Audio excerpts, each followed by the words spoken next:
This is Nightly Business Report with Tyler Matheson and Sue Herrera. Wreaking havoc, Harvey has dumped trillions of gallons of water on Texas, creating catastrophic and historic flooding, with more on the way. Refineries are closed, ports are closed, and the nation's fourth largest city is essentially underwater. The human and economic impact of this monster storm tonight on Nightly Business Report for Monday, August 28th. Good evening, everyone, and welcome. Tyler Matheson has this week off. We begin tonight with the devastation hitting southeast Texas, where Harvey made land over the weekend as a Category 4 hurricane and then stalled, dumping torrential rain, which could top 4 feet in some areas when all is said and done. There has been and will be historic flooding. There have been mass evacuations and several deaths. Tens of thousands are without power in Houston, the nation's fourth largest city. Well, it's at a standstill, and the heart of the nation's energy infrastructure is impacted. We have reports up and down the Gulf Coast, in Corpus Christi, near where Harvey made landfall, Galveston, of course, but we begin with Contessa Brewer in Houston. Houston is dealing with persistent flooding and relentless rain, now measured in feet rather than mere inches. And all the while, officials are grappling with families still begging with the need to be rescued.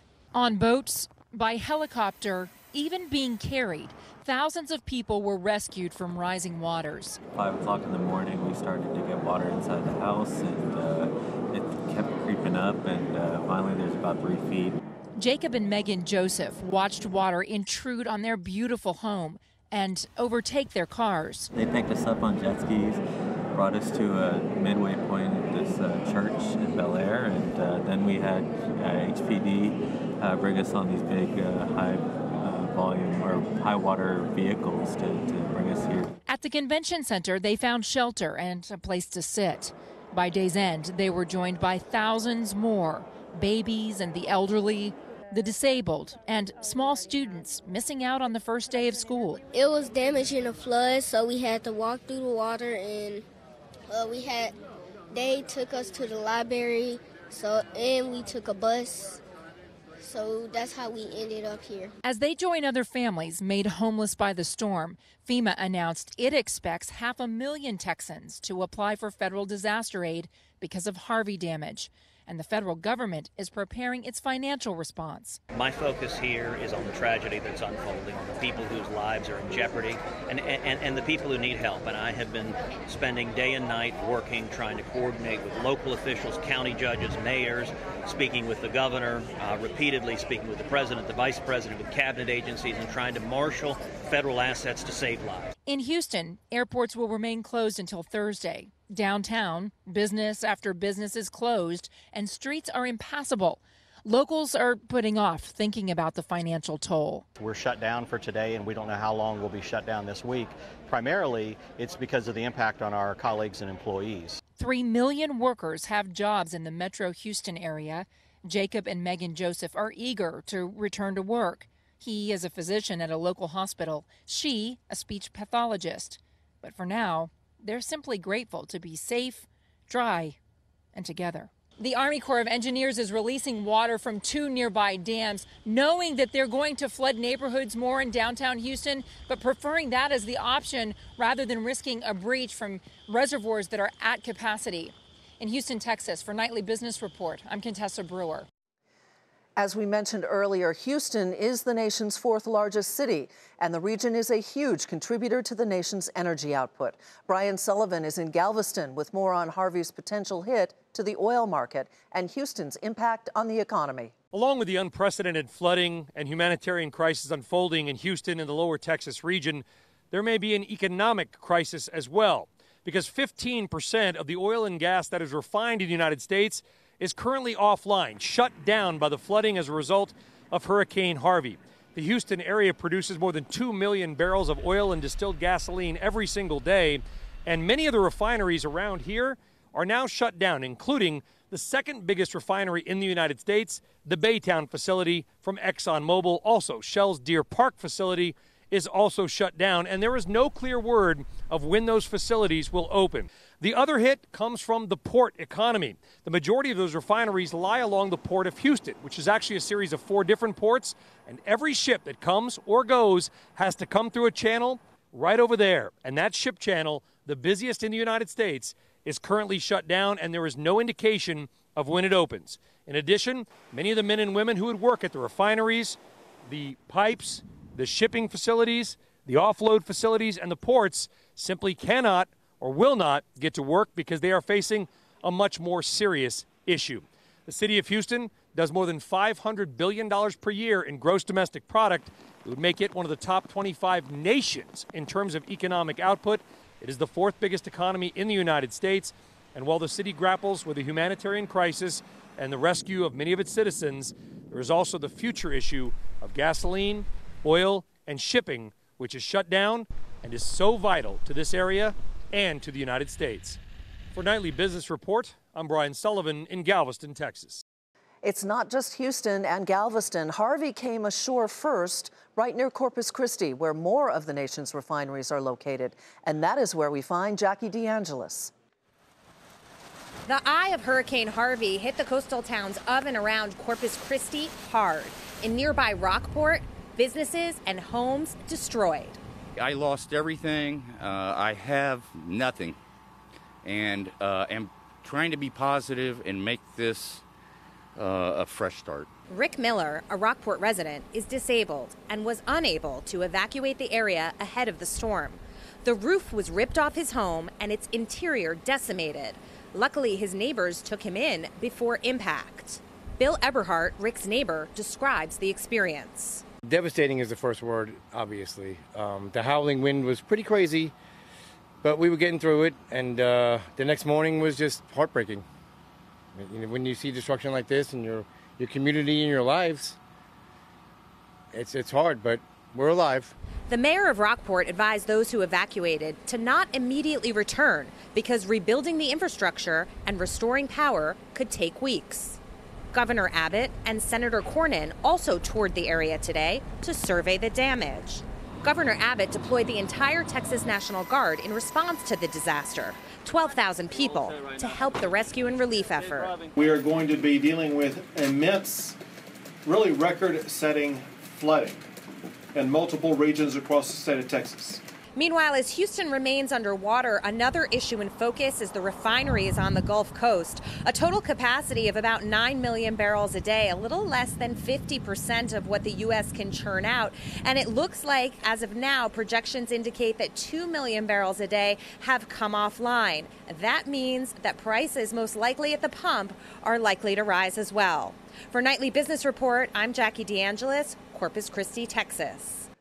With the severe flooding along parts of the Gulf Coast, the price for U.S. gasoline futures jumped to a more than 2-year high today, while domestic crude fell nearly 3% as the market tried to assess the storm's impact. John Kilduff joins us now to tell us what this all means for gas prices, founding partner of Again Capital. Good to see you, John. Good evening, Thanks for joining us on set tonight. Sure. Really an unprecedented situation, and as we were just talking, this storm is moving so slowly. They're in for more rain. How is the market for energy trying to price this in? The market for energy, I think, is really struggling with what we're dealing with here. We're used to big storms coming and trying to hit the heart of the refining sector. We put them all there for whatever reason. They're vulnerable to this sort of thing, but they're built to withstand it. High winds, some rain, but flooding of this magnitude, volumes of water of this magnitude could make it nearly impossible for days, if not longer, weeks, for the folks that turn the dials and flip the switches to get back to these refineries that you saw Brian and Jackie talking about. Yeah. This could take some time. Plus, they have their hands full with their personal lives. So we're not seeing the rush, nor should we, for these people, the staff, to get back to the units. And that's what that's what's going to hold back production of gasoline and diesel fuel over the next several weeks and drive those prices higher. Because it is a multiple-day event, the governor is saying, please don't come back. So that, I think, it was one of the factors that I heard a lot about in the energy market is it's almost impossible to handicap when those refineries are going to come back online. And it's not that easy to bring a refinery back online, is it? No, and this is what was called a sudden, this is going to be what they call a cold restart. So they were able, unfortunately, to be able to shut them all down in an orderly fashion. But getting them back takes the full team, all hands on deck, because there's obviously so many combustible parts in the refinery, because you're running crude oil up a big stack, literally, and then pulling off, like you do with milk, the cream, the heavy milk, and the skim. And you need everyone there for that, and you're not going to be able to get that staff back soon. We are seeing some spikes in gasoline prices, most notably along the areas surrounding Texas. Perhaps that's not so much of a surprise, but do you expect that sort of ripple effect of higher prices to be seen across the country? I do, and I think initially here, as we're seeing, it's been a very moderately paced rise. The futures markets and the wholesale markets have priced in what it looks to be a looming tightness. I do think that prices ultimately could get as high as $1 over what they were just last week. And I also think that in the Southeast, we will see spot shortages, because that's the region that's most reliant on the refineries you've been talking about this evening on the program. In the upper Midwest, they had their own refineries. East Coast, we have our own refineries, and we can get product from Europe. California suffers on their own all the time anyway, so they're out of the picture. So we're really talking about the Southeast here. Very quickly, late in the day this afternoon, NHK, the Japanese broadcaster, reported and Japanese sources confirmed that the North Koreans had fired a projectile. There were some reports that it was a missile. Other reports disputed that. What might that do quickly to the energy market? It is an extraordinarily bearish event for energy prices, because it's going to strike at the heart, if there's any kind of hostilities or even higher anxieties, at the economic virtue of the Asian region. Seoul, Tokyo, Beijing, they're all in play on this if there's any kind of hostilities. This is why the equity market buckled a couple of weeks ago as well. Okay. John, thank you very much. John Kilduff with Again Capital. Late today, President Trump pledged rapid government funding to Texas and those hit by Harvey. You're going to get your funding. It's a terrible tragedy. We expect to have requests on our desk fairly soon, and we think that Congress will feel very much the way I feel, in a very bipartisan way. That will be nice, but we think you're going to have what you need, and it's going to go fast. And corporate America is sending its help as well. Thus far, more than a dozen major companies have offered assistance to Harvey's victims. You can see them there on the screen. Some of note, $1 million from Walmart, Pepsi, Cheniere Energy, Amazon, Home Depot, and Wells Fargo, and $2 million from Apple. And from the sports world, the NFL Foundation, New England Patriots, and Houston Texans are each pledging $1 million. And with the airport closures, United Airlines, which has a hub in Houston, says it will issue travel waivers for anyone impacted by the storm to 15 area airports. The waiver will be for any flights impacted between August 25th and September 5th. For a complete list of airports that the waiver covers, go to our website at nbr.com. Energy stocks weighed on the market today, and insurer Travelers was one of the biggest losers as investors took a step back to evaluate the impact of Harvey. And as I mentioned, after the bell, the market could react to this tomorrow. As we mentioned with John Kilduff, there was a Japanese news agency report that North Korea launched a missile that passed over Japan. As for today, the Dow lost 5 points to 21,808, the Nasdaq rose 17, and the S&P 500 managed to add a point. Coming up, assessing the damage. I'm Morgan Brennan in Windsor, Connecticut. Take a look behind me. Weather analytics, social media feeds, big data, just some of the tools that insurers like Travelers are using to begin assessing damage from Hurricane Harvey before adjusters are even on the ground. That story is coming up in the Nightly Business Report.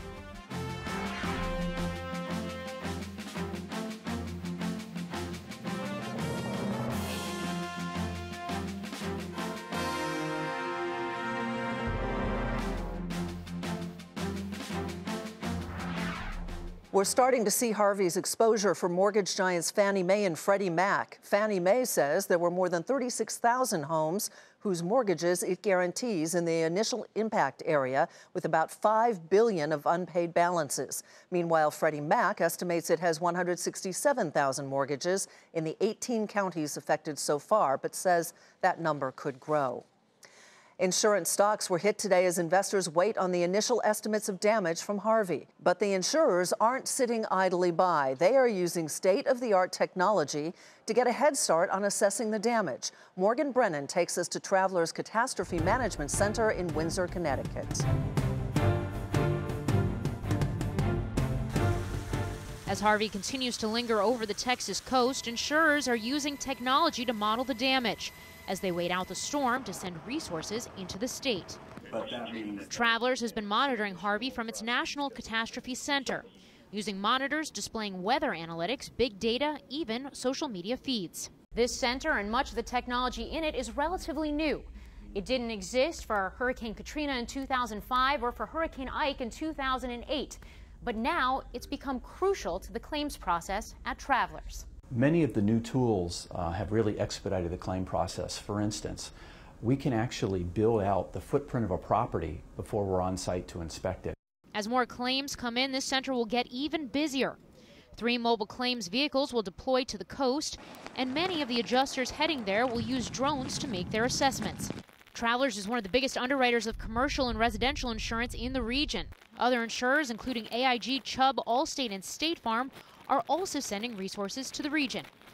Farmers Insurance is deploying a small portable city for its adjusters, many of whom will also, for the first time after a hurricane, use drones. Our drones can map the damages for about 3 houses an hour. Prior to this, it would take an adjuster, we could do 3 houses in a day. While Harvey made landfall as a Category 4 hurricane, it has largely become a flooding event, with several feet of water submerging parts of Houston and the coast. The federal government accounts for nearly all of the residential flood insurance market, but homeowners insurance does cover wind. The private sector also covers flooding for many commercial properties, from strip malls to refineries to hospitals, as well as automobiles. A lot of cars are trapped underground, and so the swing factor higher, if we're wrong about the 2 to 4 on the insured loss, the private insured loss, it's going to be because the auto losses are going to be a lot more. Harvey is expected to be one of the costliest storms in U.S. history, with losses expected to reach tens of billions of dollars. But with more than $700 billion in surplus, the industry is well prepared to weather the storm.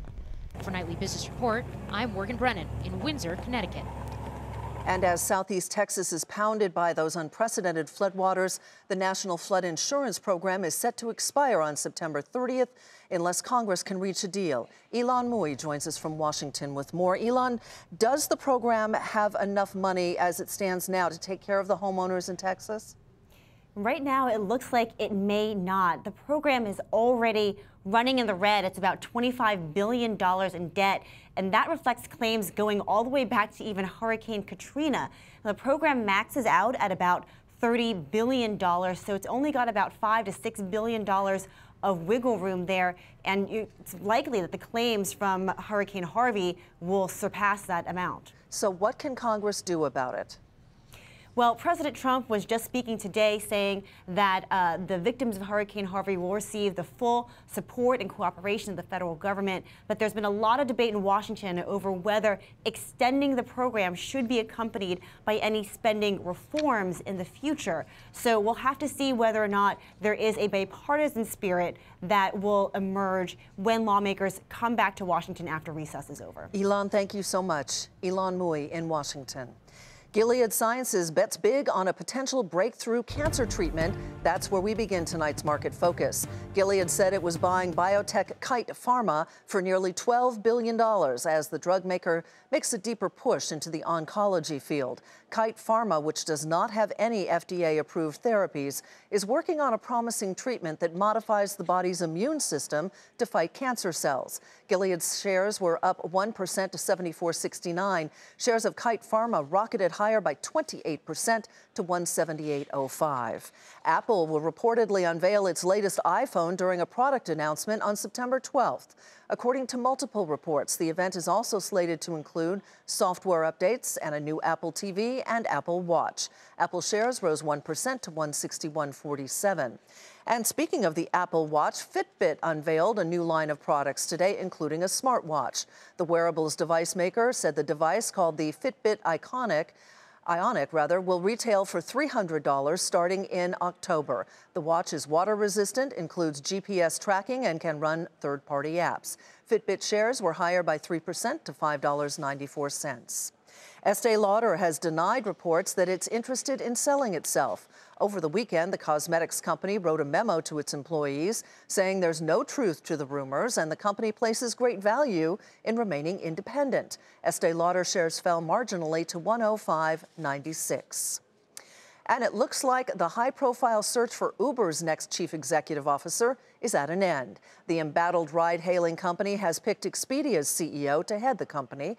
And while Expedia chairman Barry Diller says nothing has been finalized, he acknowledged that the offer will likely be accepted. Deirdre Boza takes a look at the man asked to take the wheel at Uber.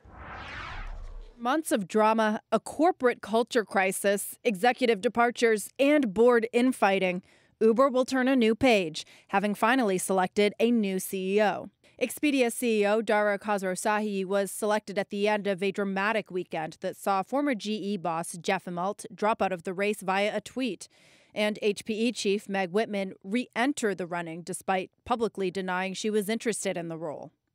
Khosrowshahi is seen by early Uber investors as a very qualified and respected choice. I love it. I think that he's great, and we've been following his career for a while, and we're super bullish.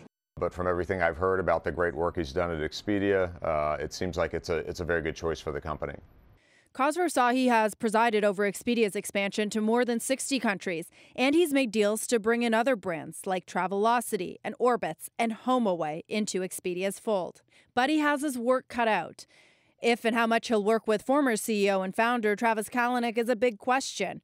There's also the lawsuit from Alphabet's Waymo over autonomous vehicle technology, plenty of executive positions to still be filled, and not least, boosting morale and fixing culture at a company that has just gone through the ringer. I think all of the distractions associated with the company have been unfortunate, and it seems to me, from what I've read and from what I've seen from other people covering this, that Dara is the type of person that's going to come in and institute a culture that's going to kind of take away some of those distractions and probably put them on a more professional business path. And perhaps put Uber on the path to profitability and an eventual IPO. Despite the drama this year, Uber has continued to grow while cutting losses. But investor confidence is another matter.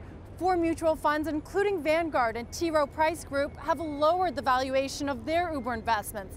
And smaller rival Lyft has been making inroads, raising money and expanding to more of Uber's territory.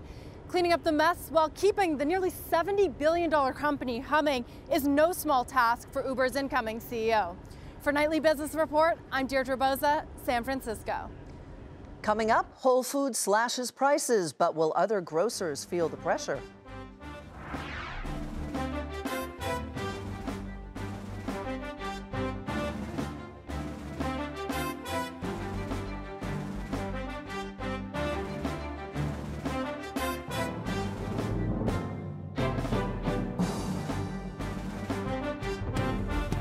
Here's a look at what to watch for tomorrow. We will get a look at how home prices are doing with the release of the S&P Case-Shiller Index for June. And then a read on how the consumer is feeling when this month's confidence numbers come out. And corporate earnings are still trickling out. Tomorrow we get quarterly results from big box retailer Best Buy. And that's what to watch for on Tuesday. And finally tonight, now that the $13 billion merger between Amazon and Whole Foods is complete, the grocery chain has begun slashing prices. In fact, on day one, Whole Foods cut prices on some items as much as 43%. And now that Amazon is the owner, many are watching the possible pricing impact on the industry overall. Courtney Reagan has more. It's the first day that Amazon owns Whole Foods, and shoppers are already finding lower prices on some best-selling items, including organic bananas for 69 cents a pound instead of 99 cents. Organic brown eggs are now $3.99, 30 cents lower, and 85% lean ground beef will cost you $4.99. Before today, it was $1.50 more. Most shoppers told us their biggest hesitation with Whole Foods are the prices, but now they'll reconsider. Now I'm going to be shopping a lot more there, 43% drop. Came up on my phone this morning. If they're going to be dropping their prices, then I'm on board with that, absolutely. I would absolutely go back to, going to Whole Foods if the meat was dropped, if the prices were dropped. Telsey Advisory Group analyst Joe Feldman says based on his analysis, prices are about 25% less on the 30 or 40 so items with new lower prices. That's still a little bit higher than, say, a Walmart or a Kroger might be, but it is much more within the range. I mean, previously, Whole Foods had been 35–40% more expensive than conventional grocery, and now we're talking maybe 5 to 20, 15 to 20% difference. Don't expect to see other supermarkets lower their prices further in response. Kantar Retail's Ellie Sims says grocery retailers like Kroger set prices with food suppliers like General Mills only twice a year, possibly losing shoppers like those we spoke to in the meantime. Whole Foods has only a fraction of the stores compared to those of Walmart and Kroger nationally. Walmart, the biggest grocer, has 10 times as many locations as Whole Foods. Whole Foods also requires its food pass strict organic, no GMO, and other standards, so it's not for everyone. They don't have Pepsi. Could you believe that? They don't have, the conventional stuff that guys like me get. Still, stock prices of food makers like Kraft and grocery stores like Super Value have gotten a hit from each new development out of the Whole Foods Amazon deal because of all the unknowns. When Amazon comes into an industry, it changes everything. For Nightly Business Report, I'm Courtney Reagan. And that is Nightly Business Report for tonight. I'm Sue Herrera. Thanks for joining us. We'll see you here tomorrow.